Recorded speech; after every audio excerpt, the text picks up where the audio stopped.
When we talk about government these days, it's usually about the gridlock and political divisions in Congress, but there's a whole other side to the story that people don't hear. Across the country, from places like Minnesota to DC, there's been really a revolution, I would say, about how taxpayer dollars are spent to get better results. I'm J.B. Wogan from Mathematica, and welcome back to On the Evidence.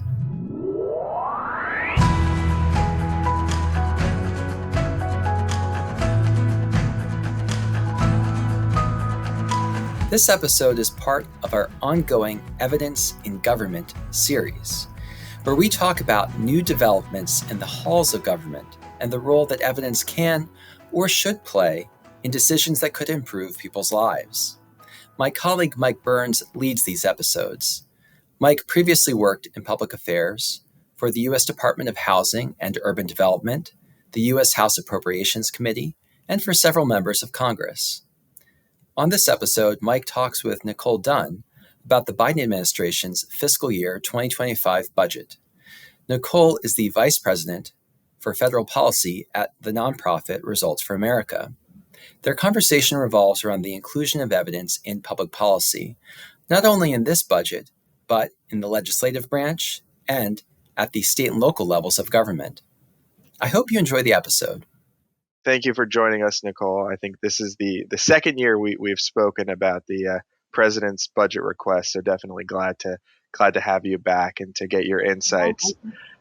Can't believe it's So been this a is year. actually this is the president's final budget request of his term and perhaps his presidency. Does that impact how you approach reviewing the budget and what you're looking for in terms of evidence and data? How do the spending caps from the debt ceiling agreement factor in? Yeah, thanks. Well, we've worked really well with the Biden administration on promoting our evidence agenda. We've worked with presidents from both parties to maintain and increase evidence priorities. So there really isn't a change in how RFA will approach our work depending on a change in administration. So it's been across Democratic and Republican administrations that the federal government's really made great strides in moving more dollars to programs with a track record of effectiveness. So, and with regard to the spending caps in the debt ceiling agreement, while they pose some challenges, our approach is really to ensure that the federal dollars being spent, regardless of the levels, are going to programs with evidence of effectiveness and a proven track record. So it's interesting you raised the point about investments in programs with a proven track record, because I wanted to ask you, since you were on the podcast last year, what has changed or developed in the evidence ecosystem? And how does, assuming it does, how does the president's budget request for FY25 reflect those developments? Yeah, that's a great question. There has been so much movement in the field since the last time we talked. One of the things that I've really been thinking about is this growing conversation about moving from evidence generation to evidence use. So how are we using the data that we have, the evidence we've developed to change how we're spending dollars? So, when we talk about government these days, it's usually about the gridlock and political divisions in Congress, but there's a whole other side to the story that people don't hear. Across the country, from places like Minnesota to DC, there's been really a revolution, I would say, about how taxpayer dollars are spent to get better results. So in a report that we released earlier this January, written by Harvard's Dr. Christina Eller, highlights this progress. So back in 2013, government only had one evidence clearinghouse, but now there's over 10 of them with more than 20,000 proven programs. But it's not just about having that info. We need to use it. We need to change how money is getting allocated. And since 2013, there has been a huge increase in funding for programs backed by evidence, like maternal, infant, and child home visiting program. And in places like Minnesota, thousands of families are benefiting from home visits thanks to this funding. So I think that conversation about evidence use versus evidence generation has been one of the really important developments. a couple others I'll just quickly mention. It's been really great to see the impact of the use of data and evidence in the implementation of the recovery programs like the American Rescue Plan and the bipartisan infrastructure law. There's really been an emphasis on funding evidence-based programs, building evaluation into program design, and really learning and quickly using that learning. And you can see some of the great examples on the American Rescue Plan data and evidence dashboard that we did together with Mathematica. A couple other big efforts over the last year are trying to simplify grants to make them more accessible to grantees, simpler to apply for, simpler to manage once a grantee has received the funding. And then finally, I would be remiss not to mention that today the White House Office of Management and Budget will release their new uniform grant guidance. This affects how over $1.2 trillion in annual federal financial assistance to state, local, and tribal governments is awarded and spent. So this is exciting in our wonky data and evidence world. The new guidance simplifies language and reduces red tape, and when fully implemented, really has the potential to make federal grants more accessible and encourage state and local governments to invest funds in data infrastructure and evidence building, including an integrated data system so we can track outcomes and determine if we're improving the lives of people that government serves. So, Mike, I didn't answer the question yet about how this relates to the president's budget. So a little bit on that. I think that, we had some key recommendations in the report I mentioned earlier by Dr. Eller about fostering demand for data and evidence and setting aside for federal funds and really funding the full implementation of the Evidence Act. And the budget supports a lot of those recommendations, including hiring more program evaluation experts, maintaining authority for the Department of Labor to allocate funds for program evaluation, and giving leaders tools and training to understand how evidence can shape policies.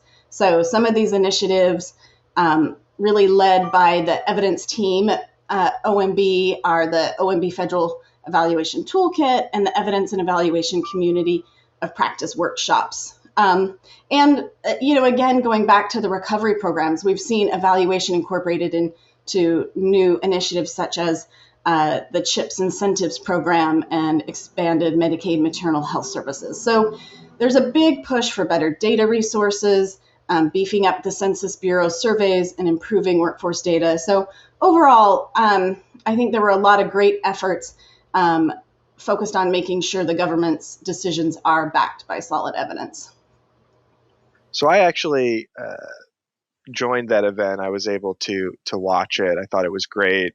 Dr. Eller is a friend of the podcast. We've had the OMB evidence team on, so always great to see all these synergies.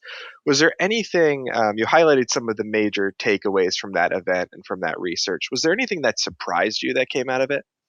One thing that I guess it wasn't a surprise, but it was really great to have was the survey data from federal agency leaders. So I just talked a lot about the great things in the president's budget, but I would say that one thing that came out of the report is a need for more support for federal agency leaders doing this work.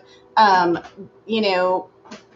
sure Dr. Eller may have mentioned this when you chatted with her, but these survey results were very striking. So based on limited resources, 11 of the 17 federal agencies interviewed indicated that they can spend less than $1 million on significant evaluations. And 10 of the 17 said that they will not be able to meet at least a portion of their current learning agenda. 11 of the 17 evaluation officers reported that they spend less than 3/4 of their time actually on their evaluation officer job because they're allocated to other roles and that take up a lot of their time. So I think one of the things that came out of the report was around the need to elevate these roles and make sure that the folks generating evidence are in the policy conversations and have a seat at the policy making table so that we can really move to that evidence use. So I think that is one thing that came up over and over again, is that we really need to move from evidence generation, while still important, and RFA will continue to advocate for more funding for evaluation and building new information about what works for who, under what circumstances, but we need to use that information. And we need to use it in our standard government processes. Let's get it in grants. Let's get it in our budget decision making. Let's use it in federal legislation. So I think that was one of the real keys that came out of the report. Speaking of requests for more funding, we're seeing budget seasons underway. You have cabinet secretaries testifying on their FY25 requests. What is one thing you'd want to convey to them, or you would want them to convey, I should say, about investing in evidence and data? And conversely, if you're a member of Congress, what's one question you would want to ask about the budget request along those lines?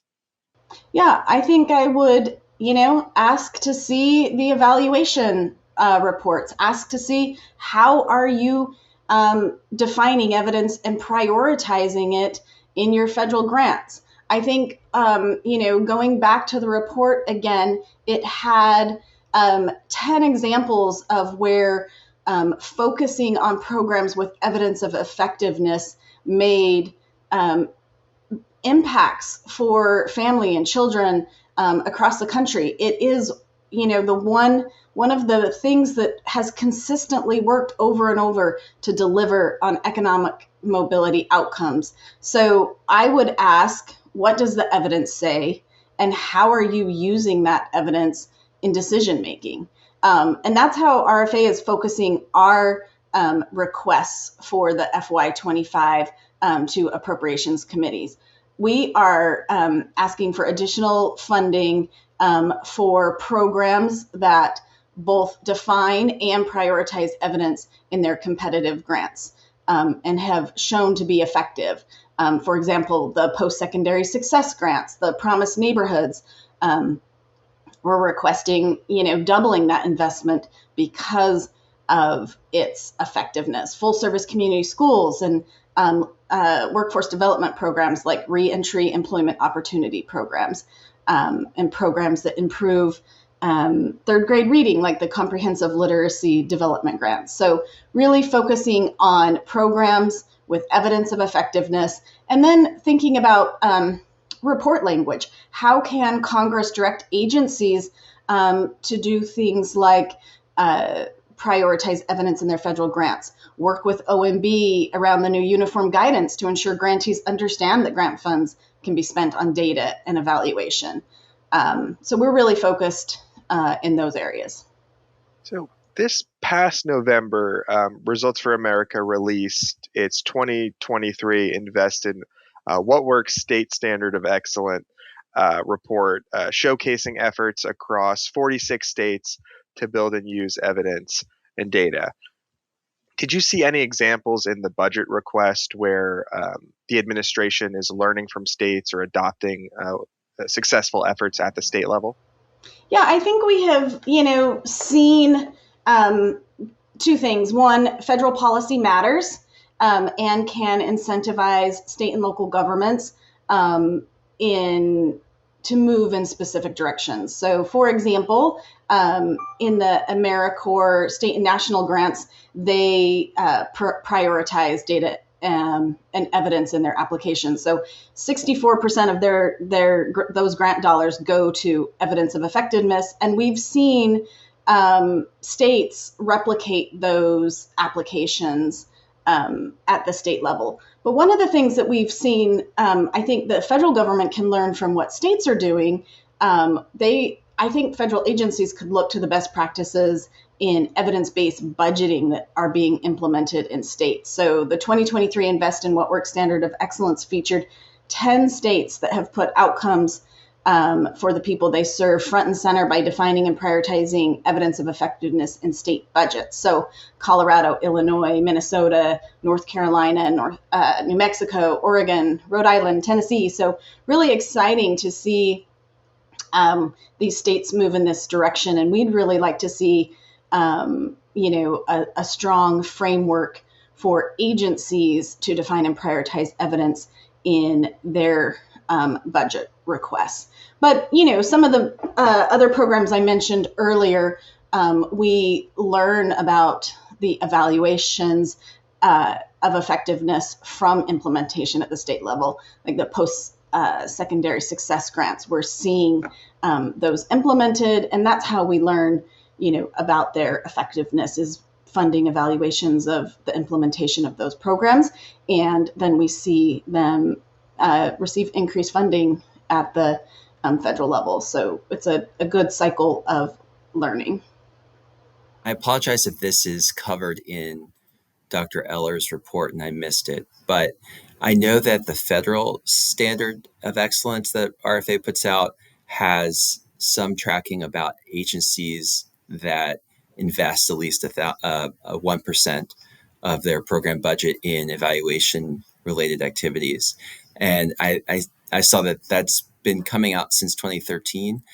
Are there any trends that are worth noting in terms of the number of agencies or which agencies are actually making that level of commitment to evaluation in their budgets?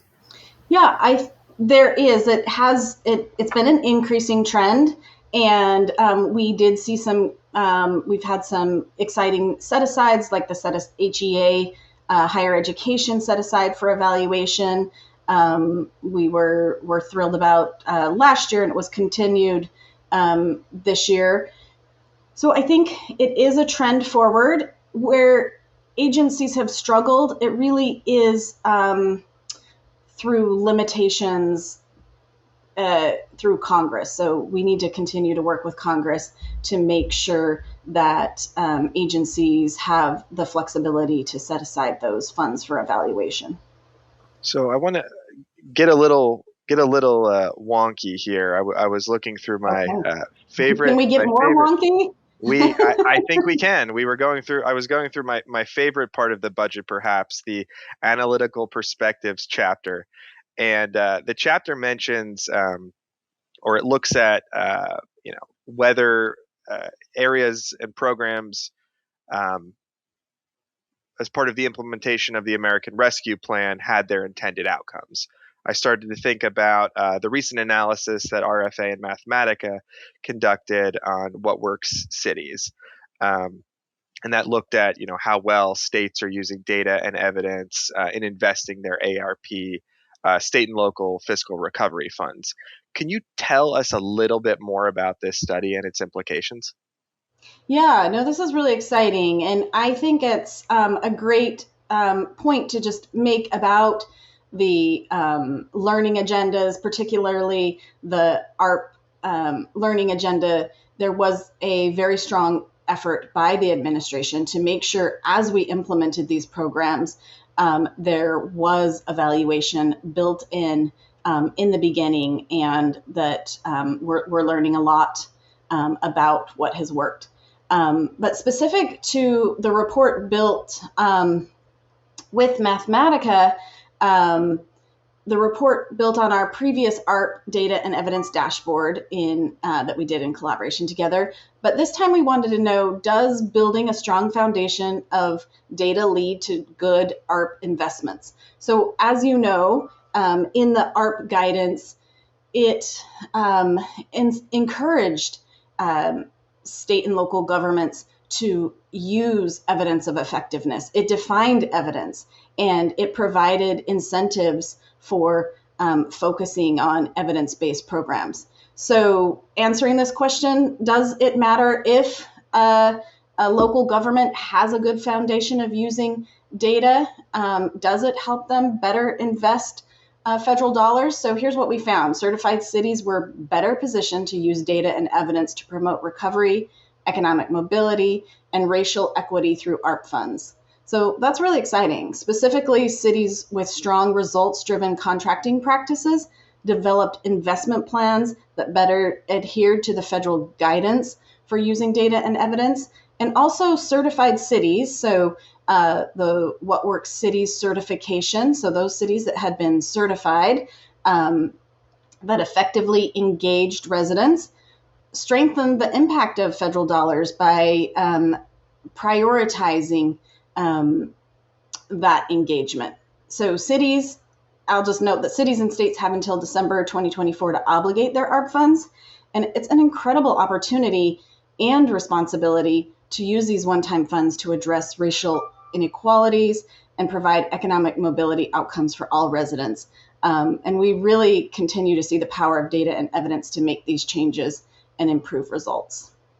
As listeners may or may not know, you previously worked for Ben McAdams, who was a congressman. Before that, I believe you were referencing him as the mayor in Salt Lake County, Utah. Yeah. And I remember he was a Moneyball for Government all-star back in the day.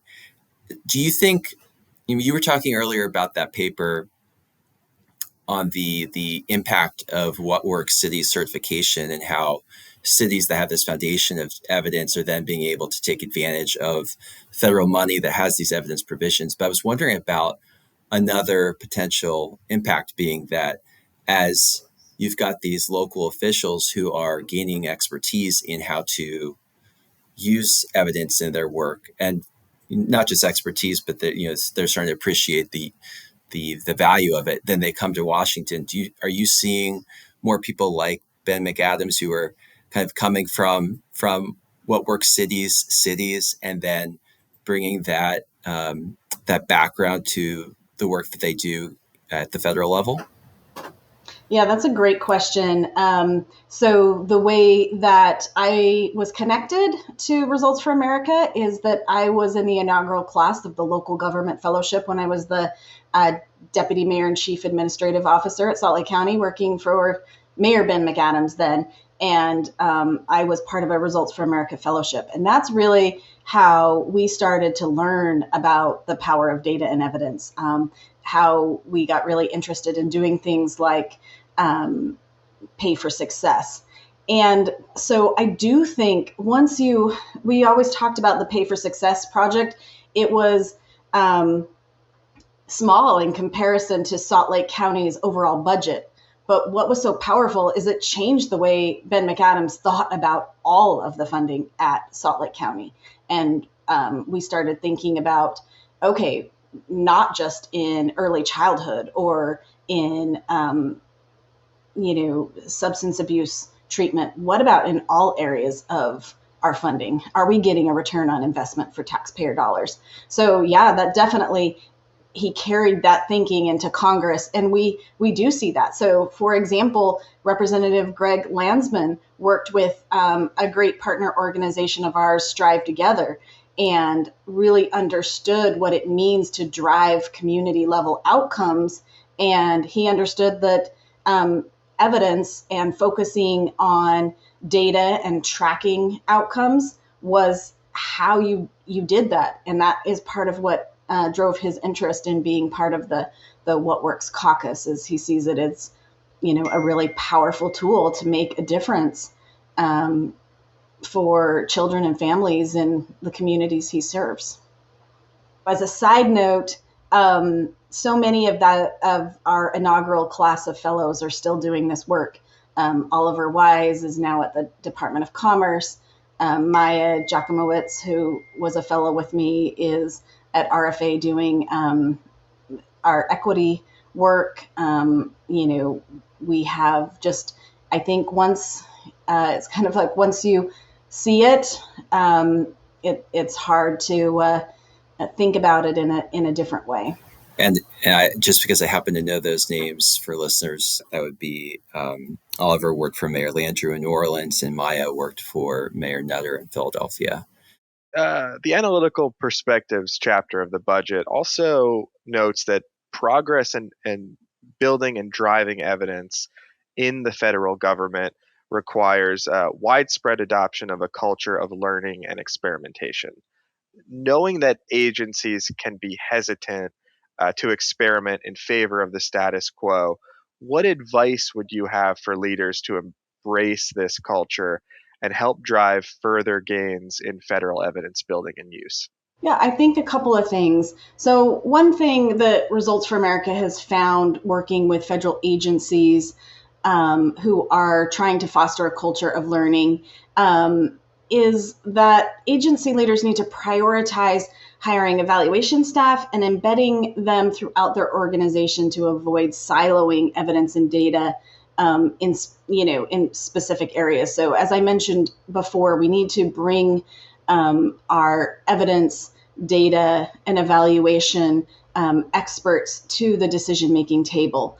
And we need to bring everyone together to talk about learning. For example, the Substance Abuse and Mental Health Services Administration hosts monthly data parties to bring together staff and talk about what they're learning and how it can be incorporated into their work.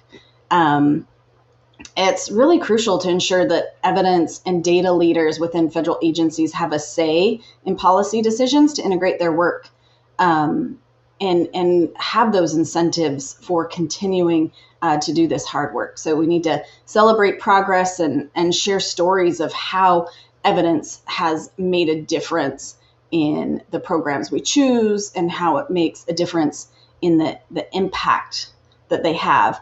And then again, I would just reiterate, finding those places where we can really take what we've learned, take all of this great evidence we have and apply it. So again, incorporating evidence provisions into federal grant making, using evidence in the budget process. So I think I would emphasize this movement towards evidence use. And Congress certainly has an important pivotal role to play. Results for America was involved, and I know you and I have spoken at length about this, but you were involved in the recent formation of a bipartisan Congressional What Works Caucus. Could you tell us a little bit more about the caucus and how they're approaching evidence and data in the federal spending process? Yeah, we're really excited about this caucus. The members are super engaged and proactive, and they're really thinking about how to push evidence-based policymaking forward. What's really exciting about this approach is that it's bipartisan by nature. It appeals to anyone who wants to improve government services, promote positive outcomes, and make sure taxpayer dollars are spent well. So really, we're excited about the opportunity for this caucus to shine. We're working with them to identify where evidence-based policy making is happening in Congress and lifting that up, looking for where it's not happening and where it should be happening, and finding ways to define evidence and incentivize the use of evidence. Take the workforce space, for example. There's a major worker training bill making its way through Congress, and everyone's on board with the data and evidence provisions. Things like improving data quality, agreeing on what counts as evidence-based, and funding to help states' data systems. So this sounds wonky, as you said, but they're actually pretty appealing across party lines. Excuse me. So we're excited for finding more ways to, advance evidence-based policy in areas such as workforce, student achievement, and other areas. And another thing that we're keeping a close eye on that I know you're aware of is this HCON Resolution 49. It's the Congressional Evidence-Based Policymaking Resolution. This is led by a bipartisan group of representatives, and this resolution aims to bring data and evidence into the lawmaking process. So this could mean legislation that really makes a difference in people's lives. So federal policies really rooted in evidence have a huge potential to make an impact and really restore trust in government and help,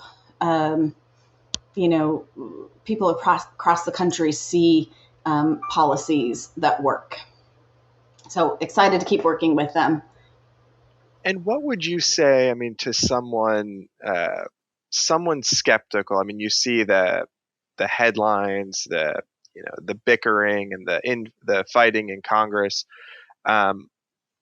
which doesn't seem to square with this bipartisan push for evidence and data in decision making. What would you say to someone who is skeptical, because they are so contradictory? Yeah, I would just say that there's a strong track record. We saw the evidence. We have seen bipartisan support for these type of efforts over the last 10 years. We, at the federal event where we released the Power of Evidence paper that we were discussing earlier, we had Senator Patty Murray and former Speaker Paul Ryan talking about why they came together,